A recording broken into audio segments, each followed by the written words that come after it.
2025 کے اختتام میں صرف ایک بات کہ ہمارا دفاع مضبوط ہاتھوں میں ہے. چاہے استحکام ہو، چاہے سیکیورٹی ہو، ہماری فرنٹ لائن صرف پاک آرمی ہے، اور پاک آرمی زندہ باد. ہماری معیشت کمزور ہو سکتی ہے لیکن ہمارا دفاع کمزور نہیں ہو سکتا ہے، کیونکہ سیاست بھی بدلتی رہتی ہے، سیاست دان بھی بدلتے رہتے ہیں، حکمران بھی بدلتے ہیں، حکمرانی بھی آنی جانی رہتی ہے. مستقل کیا رہتا ہے؟ صرف سرحدیں اور سرحدوں کی حفاظت کرنے والے مستقل رہتے ہیں. اور جو بیانیہ کی باتیں کرتے ہیں نا، پاکستان کسی بیانیے پر نہیں ٹکا ہوا. پاکستان اگر ٹکا ہوا ہے نا تو اپنے دفاعی پوزیشن پر، ایک طاقت پر. یہی وردی والے ہیں. جب کوئی ریاست کو للکارتا ہے نا، جب ریاست کمزور ہوتی ہے تو ہماری دیوار بنتے ہیں یہ وردی والے.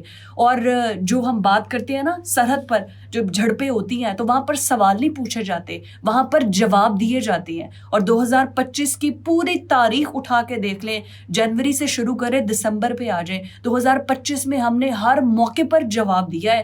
سرحد پر جا کر، دفاعی پوزیشن پہ جا کر، سفارتی سطح پر جا کر ہم نے سوال نہیں اٹھائے ہیں، ہم نے ہر جگہ پر جا کر جواب دیے ہیں. اب 2025 کے اندر کیا کیا اچیومنٹس ہیں ہمارے سیاست کی، ہماری ریاست کی، ہماری آرمی کی، وہ ہم ڈیٹیل میں اس پہ بات کروں گی. لیکن 2026 میں کیا کچھ ہونے جا رہا ہے؟ اگر ہم نے 2025 میں سب کو، ان تمام طاقتوں کو نیست و نابود کر دیا جو کہ پاکستان کا برا چاہتی تھی، تو 2026 میں بھی یہی ہوگا. اور 2026 میں انڈیا نے اعلان کیا ہے، سب سے پہلے تو انہوں نے کہا ہے کہ جی ہم جنگی بنیادوں پر جنگی مشقیں کرنے جا رہے ہیں. اور خاص طور پر پاکستان کی پٹی کے ساتھ گجرات والی سائڈ میں انہوں نے جنوری کے اینڈ میں نوٹم بھی جاری کر دیا ہے کہ تمام فضائی حدود بند رہے گی اور ہم نے یہاں پر جنگی مشقیں کرنی ہیں. تو آپ اپنا شوق جتنا مرضی پورا کر لے، جنگی مشقیں جتنی مرضی کر لے، کیونکہ اگر پاکستان نے 2025 میں 10 مئی میں آپ کو شکست دی ہے نا، تو پھر جنوری میں بھی اگر آپ کوئی ایسا ایڈونچر کرنے جا رہے ہیں نا، اس میں بھی ہم آپ کو شکست دیں گے. تو 2026 میں جو بگیسٹ اچیومنٹس ہونے جا رہی ہیں پاکستان جو بگیسٹ سرپرائز دینے جا رہا ہے پوری دنیا کو. سب سے اینڈ میں 2025 کے اینڈ میں ہم نے لیبیا کے ساتھ ایک بہت بڑا معاہدہ طے کیا تھا، جو کہ تقریباً کوئی 4 سے 5 ارب ڈالر کے قریب ہے، جس میں ہم نے 16 JF-17 تھنڈر طیارے ان کو دینے ہیں.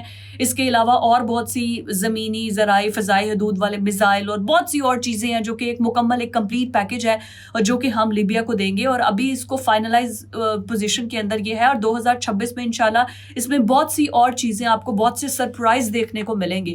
جو باتیں کر رہے تھے نا کہ تیجس کو مارکیٹ میں بہت خریدا جا رہا ہے اور JF-17 کو کوئی پوچھ نہیں رہا تھا، تو JF-17 تھنڈر کے بہت سے اور تجربے بھی کرنے جا رہے ہیں ہم، اور وہ ڈیلیور بھی بڑے لوگوں کو کرنے جا رہے ہیں ہم. اس کے علاوہ F-17 جو امریکہ کے ساتھ مل کر ہم اس کو مزید ماڈرنائز اور ڈیجیٹلائز کرنے جا رہی ہیں، جس کے لیے تقریباً کوئی 686 ارب ڈالر اس کی منظوری امریکہ نے دے دی ہے، امریکن گورنمنٹ نے دے دی ہے. جو لاجسٹک اس کے جتنے ایکسپینس آئیں گے اس کی منظوری ہو چکی ہے. یہ 2026 میں ہونے جا رہا ہے. اس کے ساتھ ساتھ چین کے ساتھ، بھائی چین ہمیں 5.5 ارب ڈالر کے اندر ہماری نیول جو فورسز ہیں وہ تیار ہو جائیں، کیونکہ چینی ساخت آبدوز ہمیں ملنے جا رہی ہے 2026 کے اندر. ہماری نیول فورسز مزید اسٹرانگ ہونے جا رہی ہیں. اس کے علاوہ SIFC کے کردار کی بات کروں تو SIFC بڑے سرپرائز دینے جا رہی ہے. تقریباً 28 ملین ارب کی انویسٹمنٹ جو ہے SIFC کے ذریعے پاکستان میں آنے جا رہی ہے، جس کا جس کے سب سے زیادہ فوکسڈ جو رکھا گیا ہے SIFC میں، جس کو خود چیف لیڈ کر رہی ہیں. باقی تمام جو حکومتی سطح پر جو لوگ ہیں وہ اس کے ساتھ موجود ہیں. جو فورن انویسٹمنٹ ہے پاکستان میں لانے کے لیے، اس میں گارنٹی دی جا رہی ہے، ریاست گارنٹی دے رہی ہے کہ بیرونی انویسٹمنٹ پاکستان میں آئے. اگر اربوں ڈالرز کی سرمایہ کاری پاکستان میں ہوگی تو اس کا فائدہ خاص طور پر یہاں کے رہنے والے لوگوں کو، پاکستان کی اکانومی کو ہوگا، اور سٹیبلٹی پر آئے گا، پاکستان کی سٹیبلٹی ہوگی اس سے. اب جو 28 بڑے سرمایہ کاری کے منصوبے، جس کے لیے اربوں ڈالرز کی سرمایہ کاری ہوگی، جس میں مائننگ ہے سب سے پہلے، 2026 میں یہ تمام چیزیں آپریشنل ہوتی آپ کو نظر آئیں گی. زرعی شعبے میں، IT سیکٹر میں بہت زیادہ انویسٹمنٹ ہونے جا رہی ہے. ہمارے یہاں پر بہت سی ایسی جگہ ہیں جہاں پر معدنیات، بہت قیمتی قسم کی معدنیات ہیں، ایسی گیسیں موجود ہیں، ان تمام مائننگ کے لیے جو فارن انویسٹمنٹ SIFC 2026 میں لینے آ رہی ہے، اس سے تو ہمارے پڑوسی ملک کیا جو ہمیں بہت نیچا دکھانا چاہتے تھے ان کو پتہ چل جائے گا کہ پاکستان کی اکانومی کتنی بہتر ہونے جا رہی ہے۔ سب سے بڑا منصوبہ جو 2026 میں سعودی عرب کی جو ریفائنری ہے ارامکو، سعودی ارامکو، وہ سب سے بڑا منصوبہ ہے۔ تقریباً $10 بلین کی انویسٹمنٹ جو ہے وہ ہونے جا رہی ہے، جو پاکستان کے لیے، یہ بھی SIFC، اس کا کریڈٹ SIFC کو جاتا ہے، جو کہ اکانومک ہماری سچویشن کو بہتر کرنے کے لیے ایسے اقدامات کر رہی ہے۔ CPEC کے دوسرے مرحلے میں بڑی تیزی سے کام جاری ہے، اور 2026 میں اس میں خاص طور پر جو صنعتی شعبہ ہے اس کو بڑا زیادہ فوکسڈ کیا جائے گا۔ جو CPEC کا دوسرا مرحلہ ہے اس میں بڑی سپیڈی کام چل رہا ہے۔ اس کے علاوہ کارپوریٹ فارمنگ ہے، لائف سٹاک ہے، IT کے شعبے ہیں جن میں فوڈ، زراعت، ان تمام چیزوں میں ایک ہیوی انویسٹمنٹ ہونے جا رہی ہے۔ جو MOUs ہم نے 2025 میں سائن کیے تھے، 2026 میں یہ تمام آپریشنل ہونے جا رہی ہیں۔ اور یہ جو انڈیا کو خواب آ رہی ہے نا کہ وہ سرحد کے قریب جا کر اس قسم کی تیاریاں کرے گا اور جنگی پروازیں کرے گا تو پاکستان پہ اس کا کوئی امپیکٹ آئے گا، ہمیں کوئی فرق نہیں پڑتا۔ ہم نے تو 10 مئی کو جیسا للکارا تھا، پوری دنیا بتا رہی ہے آپ کو، ہم تو خاموش ہو گئے۔ ہم نے تو آپ کے رافیل کی بات نہیں کی۔ ابھی آپ جب نوٹم جاری کیا جس میں آپ اپنے رافیل کو لے کر آئیں گے، جو مزید جنگی ہتھیار ان سب کو لے کر آئیں گے، آپ کا اپنا میڈیا بتا رہا ہے کہ 2025 فلاپ پالیسی تھی مودی سرکار کی۔ اگر کسی نے پوری دنیا میں راج کیا ہے تو وہ پاکستانی گورنمنٹ تھی، پاکستانی آرمی چیف تھے، فیلڈ مارشل تھے۔ ڈونلڈ ٹرمپ نے 50 سے زائد مرتبہ آرمی چیف کی تعریف کی ہے، ہر جگہ بتایا ہے کہ بھائی پاکستان نے ان کے 7 جہاز گرا دیے تھے۔ تم لوگ نہ مانو چاہے، لیکن ہم تو کہہ رہے ہیں یہ تو بگیسٹ اچیومنٹ تھی ہماری 2025 کی، کہ جب جنگ ہوئی ہے اور اس کے بعد حالات و واقعات ہی بدل گئے ہیں۔ پھر اس کے بعد ہمارا جو ایئر شو تھا دبئی کے اندر، اس میں JF-17 کی دھوم تھی، اس کے لاسٹ ڈے میں کیا پرفارمنس دے چھوڑی ہے۔ میں کہتی ہوں وہ لوگ جو کہ پاکستان کو جانتے نہیں تھے، JF-17 تھنڈر نے اپنی دھاگ بٹھا دیا اور بتایا ہے کہ بھائی آپ جو انڈیا فرسٹ کی پالیسی لے کر چلے ہوئے تھے نا، اب آپ کے لیے پاکستان فرسٹ ہوگا۔ اب سعودی پیکٹ، ہمارا جو ڈیفنس پیکٹ سعودی عرب کے ساتھ ہوا ہے، یہ سب سے بڑی بگیسٹ اچیومنٹ تھی جنگ کے بعد۔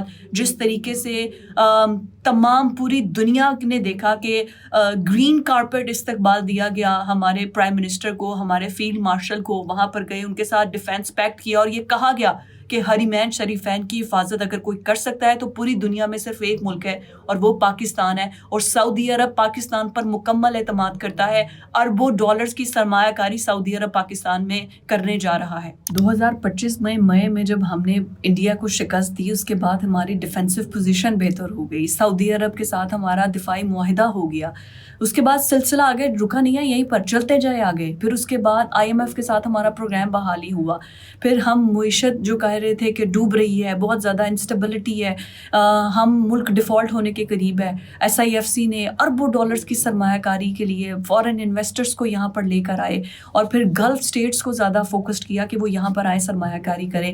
تو یہ سب ہماری سب سے بڑی بگیسٹ اچیومنٹ تھی۔ پھر اس کے بعد سلسلہ آگے چلا، آگے چل کے پھر ہم نے مزید اپنی معیشت کو بہتر کرنے کے بعد ہم نے ڈپلومیٹک رابطے اپنے، جہاں پر ہم خاموش تھے، ہماری آواز کوئی نہیں تھی، ہمارا کوئی نام لینے والا نہیں تھا، ہم نے ڈپلومیٹک فورمز میں اپنی پوزیشن کو بہتر کیا۔ پاکستان کو، آرمی چیف کو ڈونلڈ ٹرمپ ہر طرف سراہتے نظر آئے، انہوں نے کہا my favourite guy, my favourite مین، انہوں نے ہر جگہ پر کھڑے ہو کر کہا۔ پھر اس کے بعد ہماری برآمدات بہتر ہوئی، ہم نے ایکسپورٹ چیزیں زیادہ سے زیادہ کی، ہم پہ ٹیرف نہیں لگا بلکہ انڈیا پر ٹیرف لگا دیا گیا، امریکہ نے انڈین پروڈکٹس کے اوپر ٹیرف لگا دیا۔ IT سیکٹر میں ہم نے بہت زیادہ چینجز کیے، سیکیورٹی کی صورتحال کو بہتر کیا گیا، بڑے آپریشنز لانچ کیے گئے بلوچستان کے اندر۔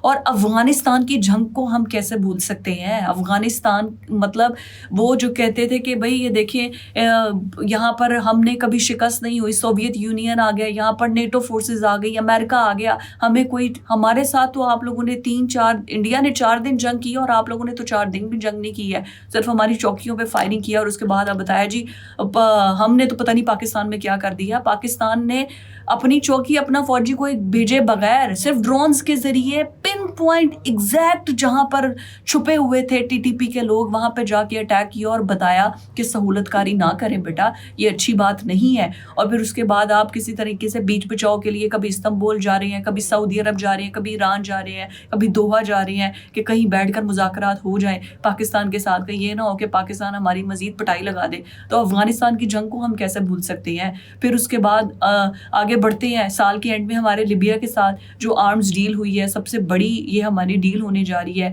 یہ ایک بہت بڑی اچیومنٹ تھی 2025 کے اندر. اب ان تمام محاذ پہ ہم نے انڈیا کو شکست تو دے دی ہے. پوری دنیا کے اندر جو پاکستان کا برا چاہتے تھے ان کا بھی ہم نے سر نیچا کر دیا ہے، ان کا غرور خاک میں ملا دیا ہے. پھر انہوں نے کیا کیا؟ بلوچستان کے اندر کارروائیاں کرنی شروع کر دی. BLA کے ذریعے ٹارگیٹڈ کارروائیاں کرنی شروع کی کہ پاکستان کے اندر کسی طریقے سے جو ہے نا وہ اسٹیبلٹی قائم نہ رہے. لیکن اس ٹائم بلوچستان کے اندر فوج جس طریقے سے کام کر رہی ہے، جس طریقے سے بلوچستان کے لوگوں کو اعتماد میں لے رہی ہے، خاص طور پہ یوتھ کو، اسٹوڈنٹس کو جیسے وہ انگیج کر رہی ہے، وہاں پہ ورک شاپس کا انعقاد کیا جا رہا ہے، انفراسٹرکچر وہ خود تعمیر کر کے دے رہے ہیں کہ کوئی کرپشن کے، کوئی کسی قسم کے کوئی بیچ میں کسی اور مڈل مین کو آنے کی ضرورت ہی نہیں ہے. وہاں کے رہنے والوں کو سب سے پہلے مستفید کیا جائے. تو اب یہ جو BLA کے ذریعے وہ جو تھوڑے سر اٹھا رہے تھے نا، وہ بھی ہمارے فوجیوں نے، ہماری وردی والوں نے، ہماری پاک آرمی نے وہاں پر ان کا بھی سر جو کچل دیا ہے، ان کو جو ٹھکانے ہیں نا وہ تمام تباہ کر دیے ہیں. تو آپ چاہے وہ افغانستان کے ذریعے پشت پناہی کر رہے ہوں، TTP کے ٹھکانے ہوں، یا پھر BLA کے ذریعے یہاں پر کچھ کر رہے ہوں، 2025 بھی آپ کے لیے ایک ڈراؤنا خواب تھا اور 2026 بھی آپ کے لیے ڈراؤنا خواب ہی ثابت ہوگا انشاءاللہ.